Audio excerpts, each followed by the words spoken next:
Welcome back to Deer Valley Homestead with me, Andy. This week we are going to build ourselves a new brooder coop like this one. This one I made a couple of weeks ago and I absolutely love it. It's doing an amazing job. At the moment we have a silkie in here with 7 pheasant babies. One of the main issues that I face here is the amount of predators around. Hello puppy. We have a lot of predators and we have a lot of predators that can get through really small gaps. Alright, so behind me I have the basic plan. I will draw it out nicely and put it on the screen for you. I'm going to get all these bits cut and we're going to put it together. Of course, because I was supposed to be at the other house, my impact driver is there because I was working on the floor. But we'll make do with the drill for today. I don't want to go and pick it up, so it is what it is. I've put one side together already. I'm going to do the other side now.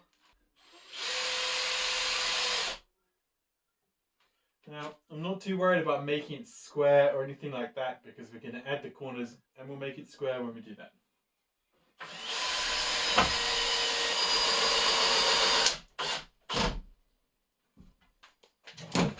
Because I've built one of these before and I know all the measurements are right, I know that if I get this corner square, everything else will be square.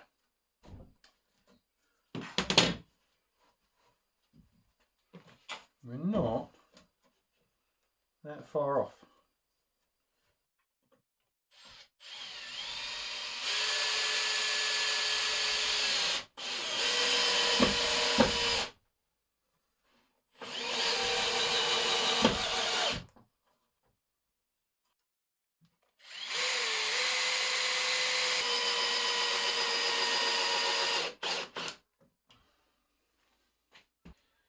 If the first one is straight and you got all the measurements right, then the rest of them are also nice and straight. I'm sure someone will ask me how many chickens I would put in a house this size. And to be honest, that's just not what I built it for. It's built for broody hens and if I need 2 particular chickens to breed. However, if you were going to open the door every day, I would suggest there was space for about 6. All we've really done is made a really simple frame. This is the point where you can start to customize it and do it completely differently if you want to. Of course, you could change the size of the frame too. It doesn't really matter. This is one of those places where you could go 50 different ways. I put my doors here, just that's where I feel like putting them. You could put it on the end, you can put it on the other side. In fact, this one is the other side to the first one that I built, and that's because I want to put them next to each other and I would like them to have some kind of symmetry. So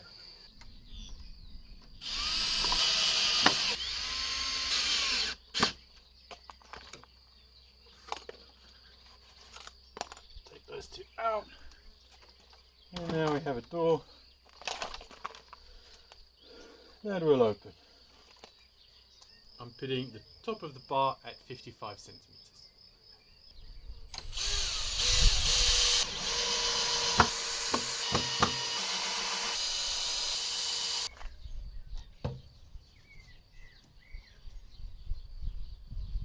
Not bad.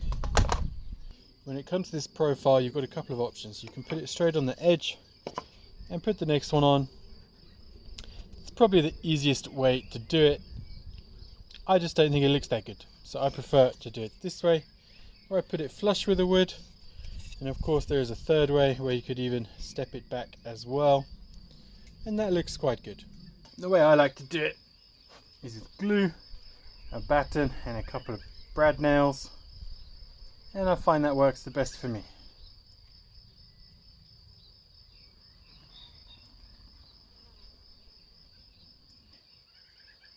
I like to stick it on in roughly the right place, and then I just use one of the offcuts to make sure that we are in the right place.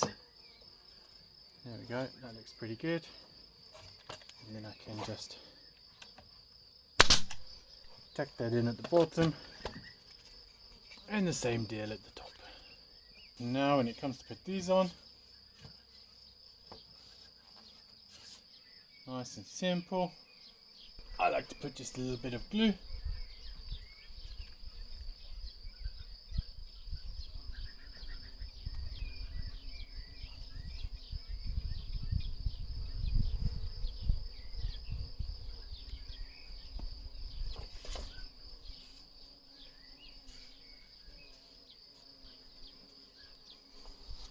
And then I always like to put the next one in and then I'll nail the first one.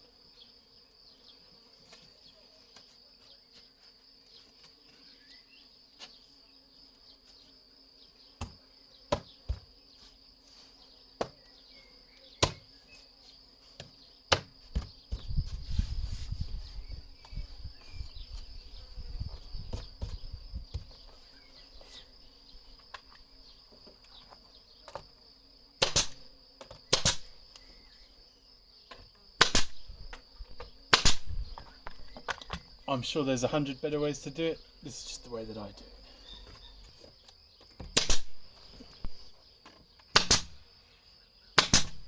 It's been a fairly productive afternoon. I have got all of the bits of wood on, and this is the last one to go on. I'm not gluing it because I don't have the piece of glass for the window yet, and if I leave it unglued I can just slide these out and in until I get the piece of glass that I want. So just a nail in the top, but then I can still remove these if I need to change the size for the window, whatever it might be.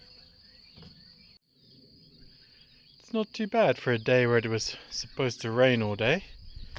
So we have obviously the side with a window. This is the side with the door. I still need to get a catch or something so I can close it. Of course, inside we have space for the automatic chicken door. And you know, it's definitely not perfect. There's little bits like this, but as I said, I'm not aiming for perfect. I'm aiming for good enough for the chickens. You know, I'm just not going to make you watch me paint it. I think you probably all have that bit covered. Oh, magic. You'll have to excuse the mess in the workshop. I'm just cutting some mesh. I would prefer to put something slightly thicker than this on there. This is only 0.9 mil, but I have a big roll of this, and why go buy something when I have it? I've used this on all the chicken tractors, and it's survived on there for the last 3 years, so maybe it's not so bad.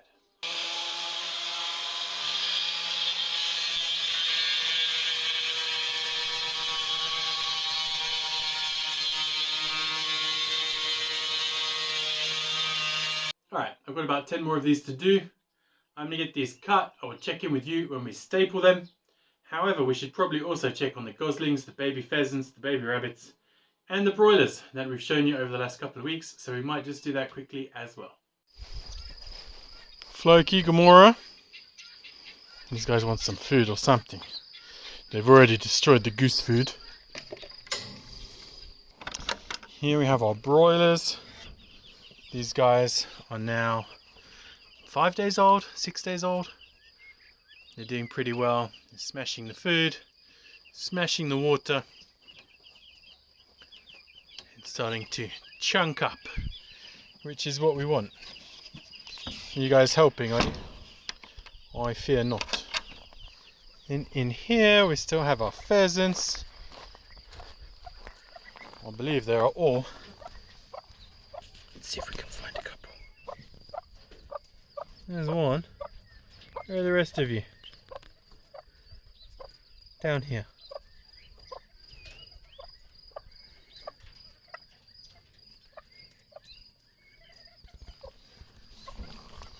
We have our goslings. You saw us pick those up as well. These guys are now 5 weeks old. And of course you have our ducks. But over here I believe we have, well, I know what we have. We have some rabbit babies. Hey guys. How you doing? Chilling? Oh. Let's have a quick sneak in here. Hey Mama Duck. She's She's made a wonderful nest on that sawdust. Oh, you protect those eggs. Good job. So actually she's got her water and her food in here. And somewhere there's supposed to be a puppy. Lymeria, Potsam!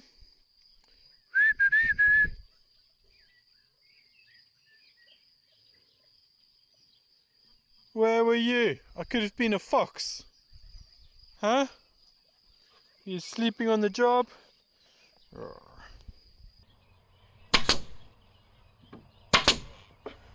Alright, there's nothing special to this. It's just stapling some mesh onto some wood. I like to do the corners, then the middles, and then keep going around the middles, and that way I find it gets all fairly even. It looks pretty good. If you can get an air stapler, highly recommended. It will save you so much time. And if you manage to get stainless steel staples, or at least galvanized, that's a win too. So this is the bit where it will catch you out. So I've put the two ends on. Now if I staple from this end all the way down, I'm going to end up with a slightly high point here. If I just do the middle and keep working my way along like that, then I don't get that high point.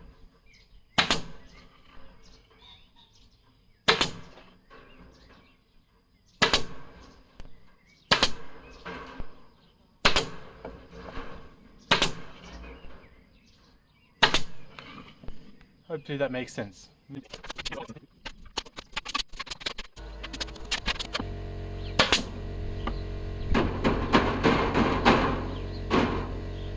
That's it.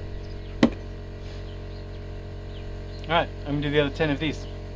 The roof on this is just the standard metal roofing. Cut it to size, stick it on. Job done.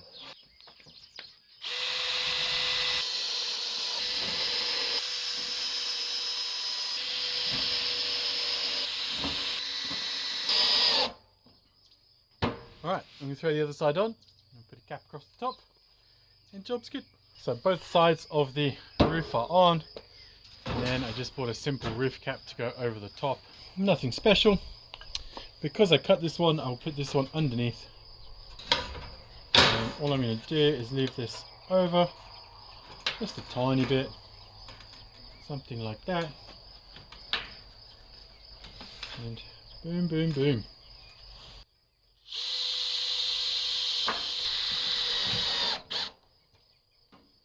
Well, that could not have had much better timing. Put the roof on, and it's maybe 5 minutes later, and it started to rain. One of the perks of this time of year is there are some hornets around. I hate them. What do? I have discovered that if you kill one, another one comes straight in to take its place. So at the moment we have this one, and this one's fairly friendly. Hasn't stung me yet, so I'm just letting it do its thing. And I do not remember cutting glass in at least the last 10 years. In fact, the last time I remember cutting glass, I think I was about 7. And one of my neighbours called Alan had a Morris Minor, and he was making new windows for that, and he let me have a go at cutting a piece of glass, and I seem to remember that I completely broke it. This piece of glass is actually the window that was there, so it's not like it's cost us anything. Correct equipment that I should use, but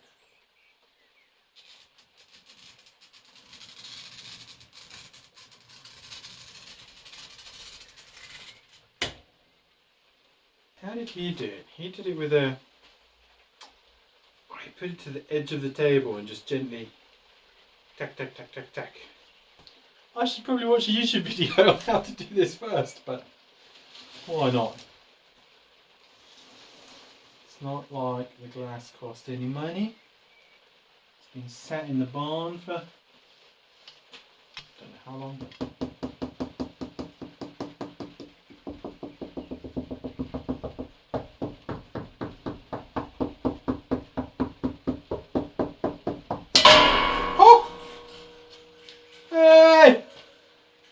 that! Wow. Did not expect that to work. Alright, one more cut and we've got a piece of glass for our chicken house window. I think I did a wiggle in the middle. I mean, it looks straight, but...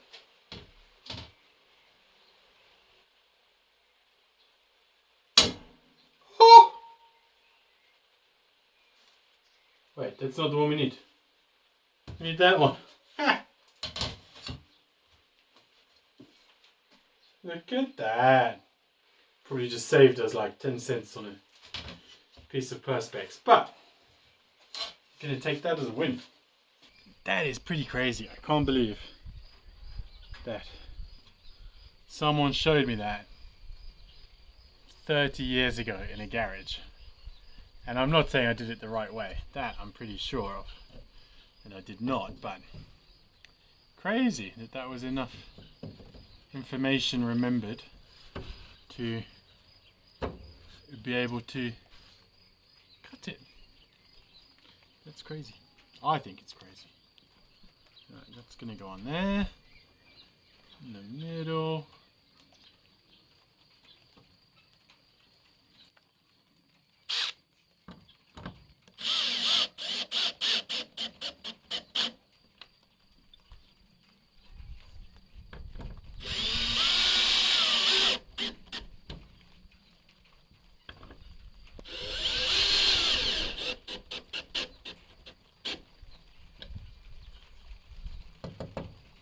Alright, window. I do wonder if using this kind of glass is the best idea, but... Well, that's about it for this week. Unfortunately, no cute animals have moved into the house that I built this week, so you'll have to do with a video of some cute pheasants living in the old one. I say old, I only built it 3 weeks ago. Anyway, as always, thank you very much for watching. I hope you have an excellent week wherever you are. And please consider leaving a comment down below, subscribing, liking, sharing, any of those things that will help us out a great deal. Keep safe.